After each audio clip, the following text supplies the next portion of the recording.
How is everyone? I hope you're all well. It's Monday, and this is video 2 of 2. So if you haven't seen any, yes, you've missed one. Go and find it. Not yet. Not yet. Hold your horses after this one.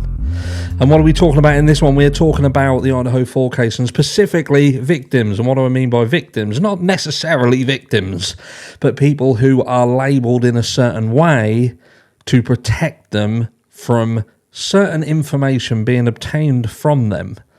And what do we see in the Idaho 4 case? We see 3 specific people. And that is the surviving roommates. And yes, they're survivors because at the end of the day, something happened at a place with which they resided, and they were people who this crime didn't happen to.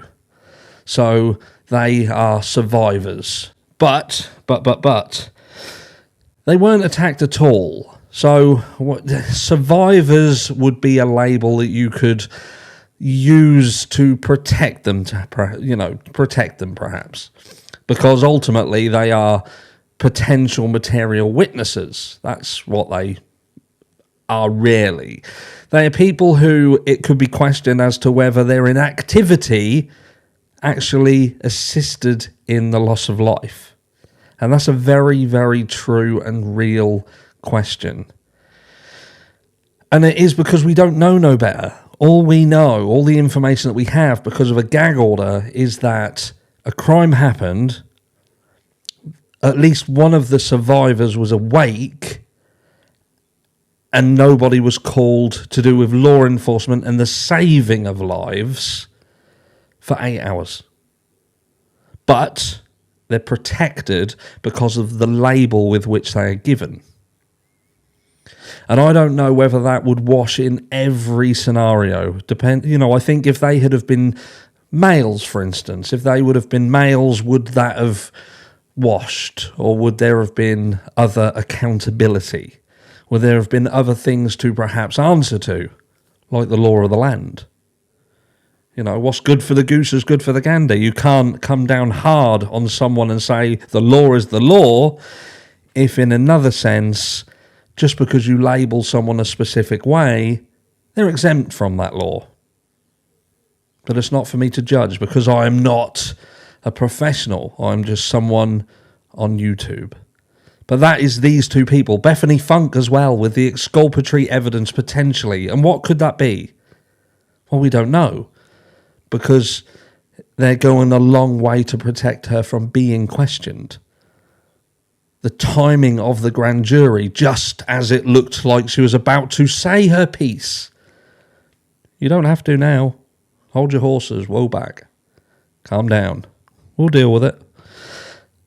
And then we have Branco Packer, who it's now even turned to the likes of other media outlets who have made it such a challenge to even question this guy's name that people are scared to do so.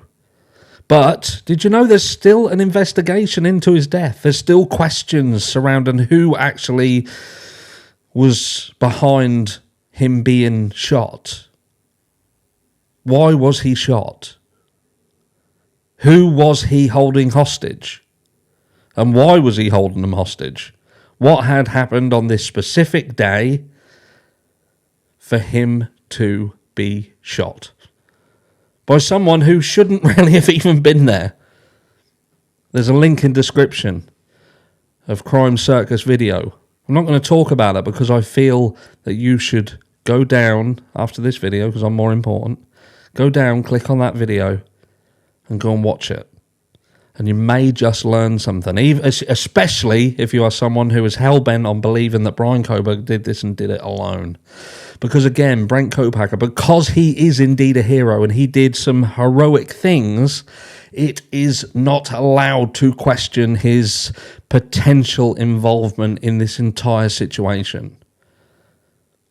But it begs the question as to how can people be cleared so quickly with the complete absence of an investigation or a conclusion to that investigation?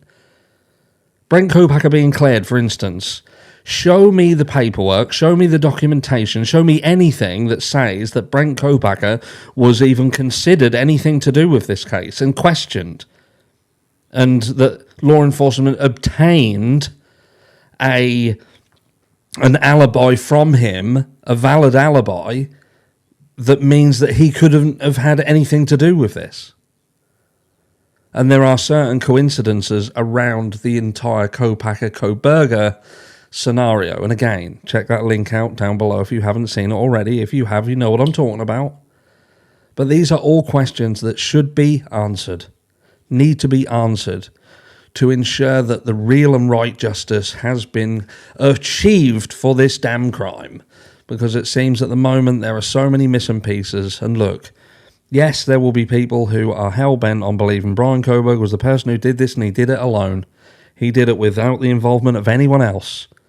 I have said from the beginning that I've always felt that Brian Kohberger was connected in some sort of way, but I always struggled to believe that he could have done it on his own. That's what I questioned. Did he have the skill to do it? Because it would have required skill. Did he have the stomach for it?